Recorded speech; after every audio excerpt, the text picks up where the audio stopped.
Unsealed Spellbook has been making waves both in high-elo solo queue and at MSI on engaged support champions. Let's go into why this is happening, when you should take it, and how you should best utilize it in your own game. So the main situation where you want to use Unsealed Spellbook is on engaged supports versus double ranged matchups where you aren't going to be getting all-in, and where the majority of the damage you're going to take is via poke. Aftershock is a lot worse in these matchups, and Spellbook gives us huge scaling. For example, I would now recommend going Spellbook into a matchup like Leona versus Nautilus. The resistances in an all-in are just worth too much, but I would consider Spellbook as Nautilus versus Lulu. Now, the way Spellbook works is that starting at 6 minutes, you can swap one of your summoner spells into one you don't already have and get it for one use. Then your Spellbook goes on a 4-minute cooldown, reduced by 25 seconds for how many unique summoner spells you've swapped to this game. So your second use comes after 215 seconds, your third use after 190, all the way down to a minimum 90-second timer after 6 unique spells. Also, after you use one summoner spell, you have to swap to 3 others before you can reuse that same spell again. Here's a tier list of the best summoner spells to swap to on engaged supports. As you can probably guess by the way the ability works, our number one goal is to swap as fast as we can to reduce Spellbook's cooldown. Once it comes off cooldown, immediately ask yourself, what is the best spell I can swap to?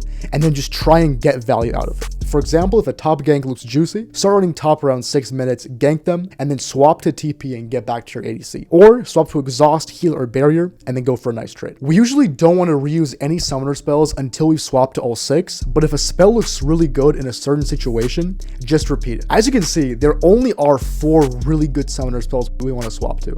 If you see a good opportunity to use any of those situational spells, take it. For example, to cleanse a thresh hook for an engage, or just swap to a barrier at minute 6 and get a good trade-off. It's going to take a lot of learning, but once that cooldown gets super low, Spellbook brings an insane amount of power into the game.